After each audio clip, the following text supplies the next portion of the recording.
Alors l'une des particularités lorsque tu veux faire un choix, c'est qu'il y a deux choses qui arrivent. C'est que tu ne sais pas faire un choix du tout. Donc tu te poses la question de comment faire les bons choix dans la vie. Et donc par ça découle le fait de trouver des conseils pour ne plus avoir du mal à faire de mauvais choix. Ou ne plus du tout avoir du mal à faire des choix.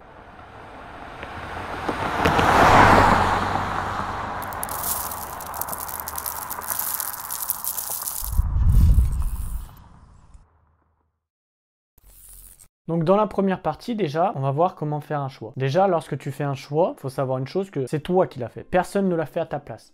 Ça veut dire que lorsque tu vas choisir plus une chose qu'une autre, c'est en fonction de tes intérêts personnels. Et donc tu as choisi une chose en fonction de tes intérêts personnels, en fonction de tes valeurs, etc. Mais c'est toi-même qui as fait ce choix. C'est pas une personne qui est arrivée et qui t'a dit tu fais ça sinon tu crèves. Non, c'est toi. Donc c'est tes propres choix.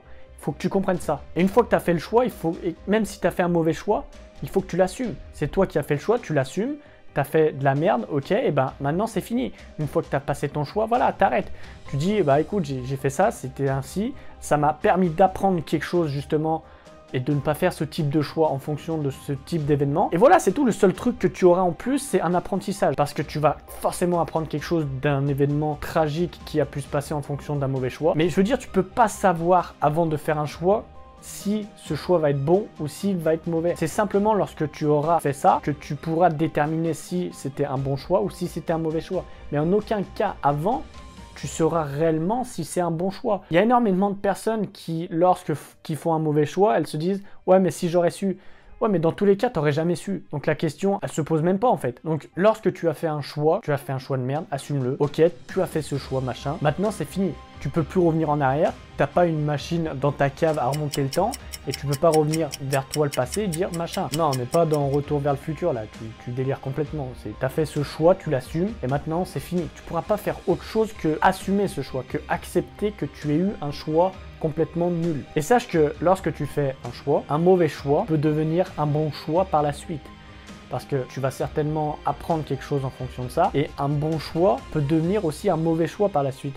Toi qui pensais justement que cette fille allait te combler ou que ce mec allait te combler dans tous tes domaines, mais en réalité tu te rends compte que c'est un pervers ou une perverse narcissique et que tu es complètement dans la merde. Mais tu pensais que c'était un bon choix alors qu'en réalité c'est un mauvais choix. Ce qu'il faut comprendre, c'est que le choix ne sera simplement bon ou mauvais que lorsque tu l'auras fait. Mais si tu adoptes une autre mentalité et que tu sois beaucoup plus positif là-dedans, tu sauras pertinemment que même un mauvais choix sera un bon choix. Et que lorsque tu fais un bon choix, ça restera quand même un bon choix. Même si par la suite il se transforme en mauvais parce que tu finiras par tirer un apprentissage de ce mauvais choix ou de cette mauvaise expérience. Et donc en réalité tout sera complètement good pour toi. Si tu as un bon câblage neuronal, si ton câblage est fait d'une telle sorte que tu ne vois que le plus dans chaque moins, et ben peu importe le choix que tu feras, ce sera toujours un bon choix en réalité. Et tu pourras toujours surmonter un mauvais choix parce que tu auras ce câblage prédéfini. Et lorsque tu fais un choix pourri, lorsque tu décides, j'en sais rien, de racheter une voiture que tu as vendue parce que tu avais des problèmes dessus, et ben lorsque tu fais un choix d'une telle sorte, arrive un moment, tu vas savoir que ça va finir par être complètement galère pour toi. Mais le truc, il faut que tu sois intelligent, faut pas que tu restes accroché la corde avec les deux mains là et te dire non, non, non, je vais jamais lâcher ça, je vais y aller. Si tu fais ça, tu vas perdre beaucoup plus que tu n'aurais perdu en lâchant la corde. Parce que toi qui penses que tu es accroché à la corde et toi qui penses que tu ne veux pas tomber, en réalité, si tu tombes, tu auras beaucoup moins mal que si tu restes accroché à la corde. Parce que le sol, il est juste sous tes pieds. Sauf que sous le sol, eh ben, il y a du brouillard et tu vois rien. Mais ça, tu peux pas le savoir, c'est pareil. Et toi qui penses que tu vas mourir parce que justement, il y a tous ces nuages et que tu vois pas le sol, en fait, tu vas simplement être en vie et puis tu vas pouvoir partir et puis aller boire un café avec tes potes. C'est comme l'exemple du singe. Pour attraper un singe, les personnes creusent un trou ou dans une pierre ou dans une noix de coco ou là où ils peuvent et ils mettent quelque chose à l'intérieur. Et le truc, c'est que lorsque tu mets ta main, ça passe, mais quand tu la fermes, et ben ça bloque. Et justement, le singe ne veut pas laisser cette chose et revenir plus tard quand il n'y aura plus, par exemple, la personne qui veut le choper.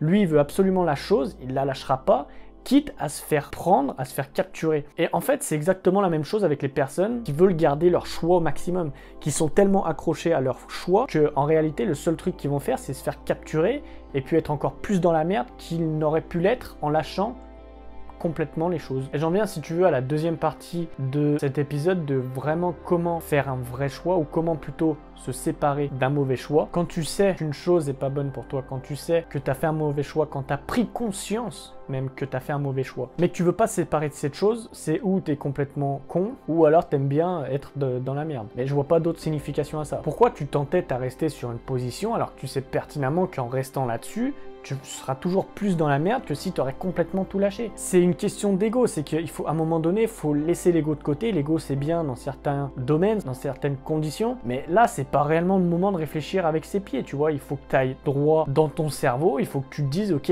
qu'est-ce que je vais perdre dans cette situation si je continue à rester accroché comme un con. Et puis c'est à ce moment-là qu'il faut que tu te dises ok, bah en réalité, si je reste accroché là, j'aurai tant de pertes, et si je me lâche, j'aurai beaucoup moins de pertes. Et donc à ce moment-là, tu vas complètement tout lâcher. Faut pas que tu restes entêté sur une chose. Plus tu vas rester entêté, plus tu vas rester avec un choix qui va te peser sur les épaules et qui va simplement te détruire à petit feu. Tu vois, c'est exactement le même exemple que les personnes qui vont au casino et qui ont peut-être 3 000, 5 000, 10 000 euros à balancer et qui veulent faire x5, x10 et qui se disent « je partirai pas tant que j'aurai pas fait x10 » ou tu vois.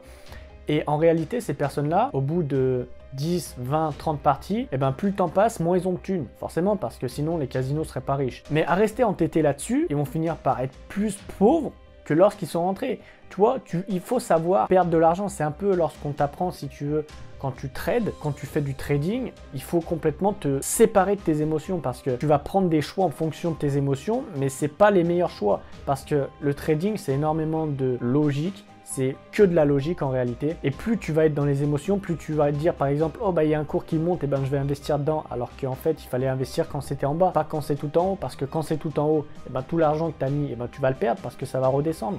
Bah oui. Et tu vois, c'est exactement la même chose. C'est qu'il faut arrêter les frais une fois. Ok, il faut accepter le fait d'avoir perdu de l'argent. C'est quelque chose, ok, tu as perdu de l'argent, voilà, il faut savoir accepter le fait de perdre de l'argent. Mais il ne faut pas vouloir toujours récupérer. Tu récupéreras une autre fois. Pas à ce moment-là, tu récupéreras peut-être dans 10 ans, peut-être dans 20 ans, peut-être jamais. Mais il faut que tu acceptes le fait de perdre. Si tu acceptes le fait de perdre, tu sais pertinemment que tu gagneras toujours parce que de perdre, ça ne te posera aucun problème. Donc voilà, dans cet épisode, un peu pour moi, comment en fait tu peux gérer le choix, comment tu peux gérer tout ça, comment faire le bon choix, où il n'y a pas en fait une question de bon ou de mauvais choix en réalité.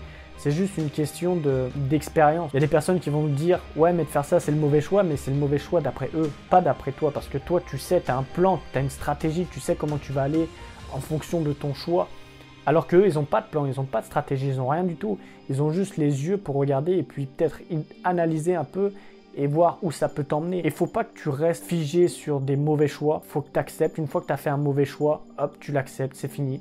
Dors avec ça, machin, c'est fini, stop. Tu peux plus revenir en arrière. Donc accepte ça, avance, fais un autre choix. La prochaine fois, tu auras plus d'expérience, tu pourras plus être à même de faire un meilleur choix. Et donc, il faut que tu comprennes que lorsque tu fais un choix, tu fais simplement un choix. Tu fais pas un bon choix, tu fais pas un mauvais choix. J'en ai fini avec toi. Ici, si jamais ça t'intéresse, je te laisse le télécharger, le e-book que j'ai écrit pour justement se développer et être beaucoup plus heureux sans mettre en place des conneries telles que l'affirmation positive, telles que la visualisation ou tout un tas de trucs comme ça. Je blâme un peu tout ça, mais je t'en dis plus si tu veux dans le e-book. Si jamais ça t'intéresse, je te laisse le télécharger. C'est le premier lien dans la description.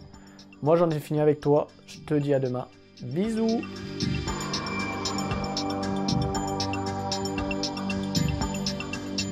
Bam! Let's go!